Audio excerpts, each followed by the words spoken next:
Travelers of Reddit, what is your most noteworthy experience with culture shock?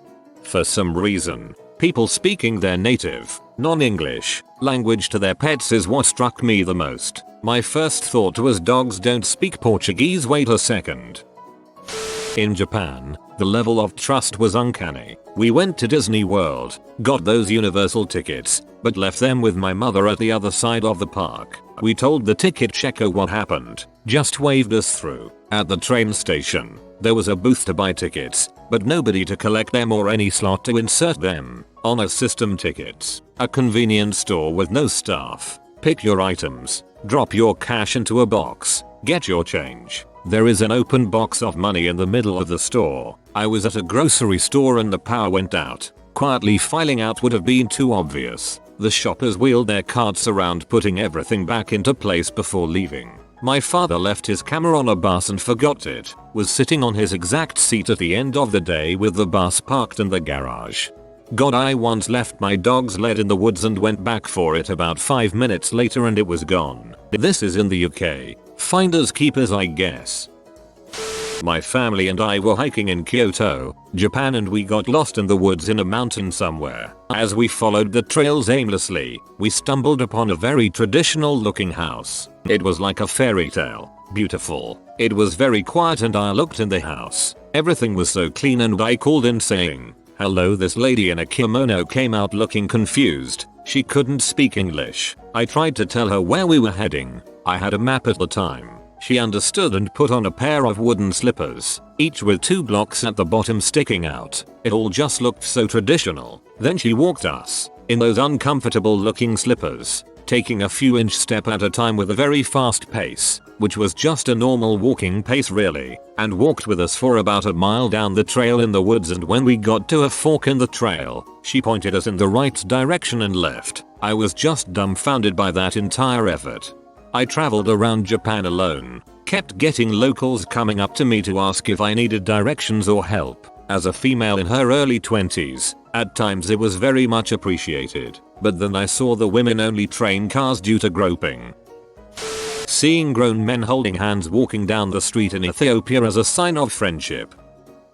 I was in a restaurant in China with my dad and he left a small tip after the food and left. After a while, we were chased by the waiter who handed back the tip we left. It's like giving a handout as if they are poor. Give tea or cigarettes instead. As an American studying abroad in Scotland, most of my experience was very similar and culture shock free. Something that really stuck with me though was the little things that were different. Perfect example, while I was staying in a flat with other students, my buddy was renting a room in this little old Scottish lady's house. She had us all over for dinner and a movie one night, and while we were over we helped her with a few chores, one of which happened to be changing the light bulbs in her ceiling fixture. My buddy got up on the ladder, and after a few minutes of fumbling with the bulbs he shattered one and cut up his hand pretty badly. While he was being bandaged up I tried my hand at changing them, this time protected by a rag wrapped around my skin, but could not get the bulb out. Another bulb shattered in my hand. While I was cleaning up the glass that had fallen, a third friend tried her hand at changing the bulbs, to no avail. The Scottish lady returned from bandaging the first friend's hand and gently pointed out that, for bulbs in the UK, you have to lightly press down and twist them to remove them. In American you just unscrew them without pressing down. That's pretty hilarious. The fact that all 3 of you didn't manage to work it out, and you managed to smash a bulb by turning it. We have both types in the UK, bayonet and screw cap.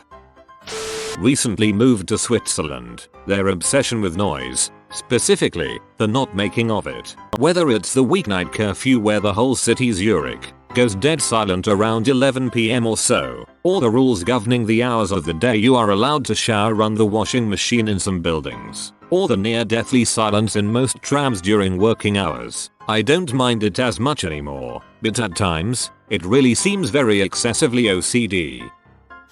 South Africa. Going to visit clients in their offices and being asked how many sidearms we'd like to leave with reception. South African here. I'm sure that was more of an obligatory question rather than him actually expecting you to have a bunch of guns on you. In China, seeing a 9-year-old kid in a bar drinking. I've had quite a few, but going through airport style bomb checks at a train station in Israel was pretty alien to me. Also, none of them could understand why I don't know my passported number. Don't you have it checked every day?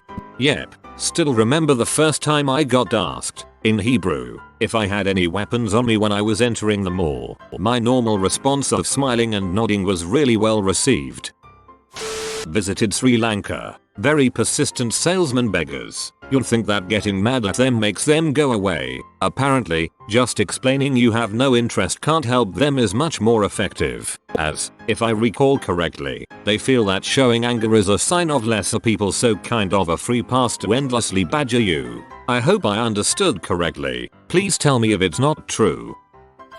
Australian living in Finland here. Getting used to how casual many Europeans are about nudity has been harder than I expected. In Australia, I've had some friends for over 10 years and never seen them nude. Tiny bikinis, however, quite frequent. However, due to sauna culture in Finland, I've now seen most of my friends completely starkers. I am slowly becoming more comfortable with my own body, which is doing wonders for my self-esteem. But I'm still wearing a towel in the sauna. For now. Ask me again in a year.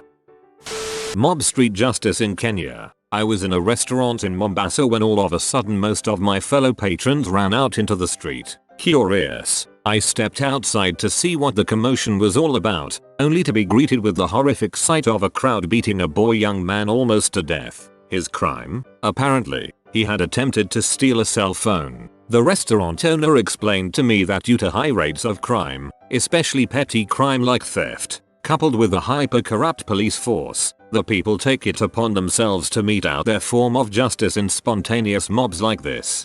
In the village in southern Africa where I was a volunteer, a young man was caught stealing sheep. In that part of the world, livestock are the primary form of wealth. They made him put on rubber boots with stones in them. Then men on horseback whipped him to the nearest police station, about 8 kilometers away. Yes, you can see a lot of brutality that is quite shocking.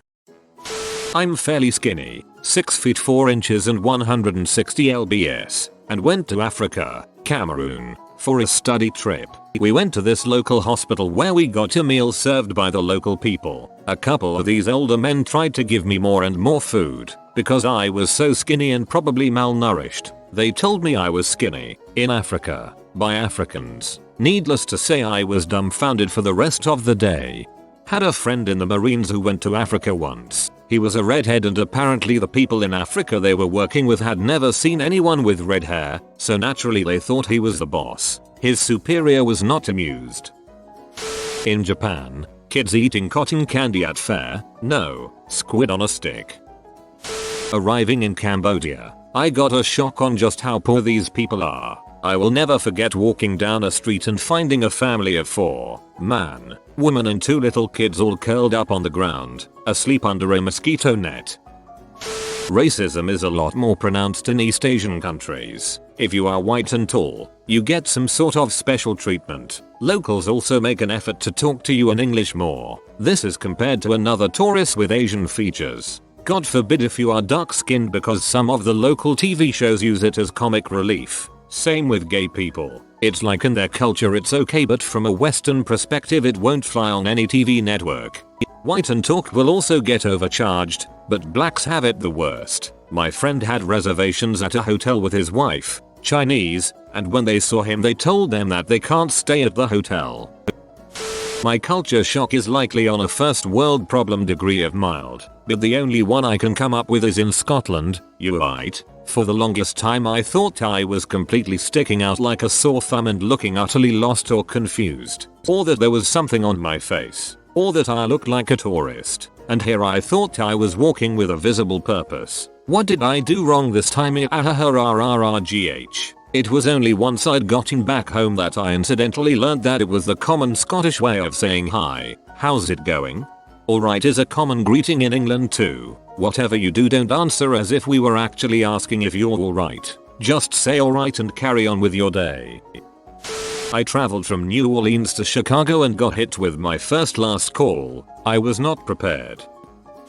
Taking a taxi through Cairo right before the riots broke out. We were driving amongst the chaos of the city in the poverty, our driver swerving us lane from lane. The taxi driver switched on the radio and Romeo and Juliet by Dire Straits started playing. It felt like a movie, with the soundtrack and what I saw. I was shocked by the poverty, but there I was sitting in an air-conditioned car listening to acoustic music while 20 million were just getting on with their day.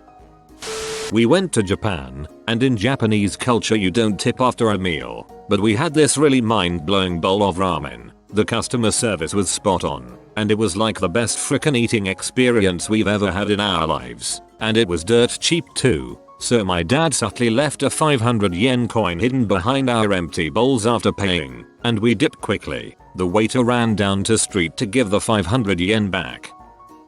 While living in Italy and learning the language, I went into a shop that was the equivalent of a thrift store and saw a Sega Genesis system with games. The shop was fairly busy and filled with customers. I was with my Italian boyfriend at the time and said out loud how much I love Sega. I told him in Italian the best way I knew how that I love to do make Sega because I didn't realize there was a word to play yet. Turns out in Italian Sega means to masturbate. I love to masturbate. So everyone in the store was horrified and watching me until he tried to explain and hurried me out. New word learned. Just to clarify, Sega means saw, as in wood saw. The slang refers to the back and forth motion. As a Peace Corps volunteer, it had to have been walking into the teacher's room and seeing one teacher squirting her breast milk into another teacher's eye to cure some eye problem he was having. I immediately turned on my heels and found the best speaking English teacher to ask her WTF was going on. First week of school, BTW. As a young Australian staying with an older couple in an old house in southern Germany, I could deal with living a somewhat more formal way of living with formal sit-down candlelit dinners every night and a complete lack of small talk. What I couldn't get over was the toilets. What's with the poop shelf Germany? I could never fathom why whenever I finished taking a juice I would have to turn around and look at my turd sitting there on dry porcelain. Every dang time I would pray to high heaven and hope that it would properly flush without leaving a huge mess everywhere. Thankfully it rarely left a mess, but the suspense of it all was very psychologically damaging.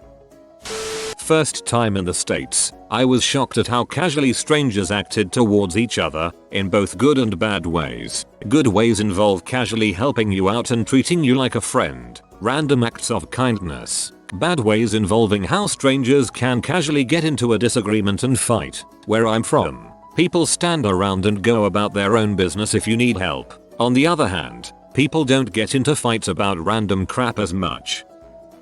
How Asia glorifies having pale, white skin. When I came from the UK where tanning and sunbathing is normal to see Asia where whitening products are everywhere, it was just a really big shock and took some getting used to. Seeing someone order a Pepsi at a restaurant in Atlanta, you'd think he sacrificed a live baby right there on the table. Explanation: the headquarters of Coca-Cola is in Atlanta.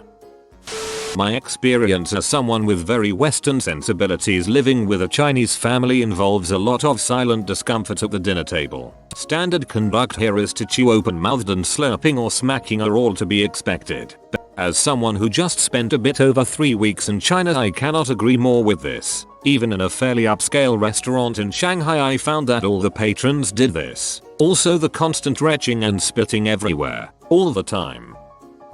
Living in Dubai, UAE, shocked me with all of the different ethnic populations. Even as an American, the locals are impossibly rich. I legitimately cannot fathom their fortunes. They're also a minority now, and honestly not bad to deal with. The best way I can relate their status is that they're like the stereotypical popular kids. They only hang out amongst their own, and you should avoid getting in their way at all costs. But otherwise, not a problem. As an American teenage girl, the objectification even in such a westernized culture was very uncomfortable to deal with. Stares come mostly from the working population, Pakistanis, Indians, and Nepalese, though any Middle Eastern man will also stare. Some malls have signs designating the dress code. Shoulders and knees should be covered. I honor that, and then some, but I don't think the stares will stop until I cover up entirely. Given that I'm not Muslim, I don't see the point in that.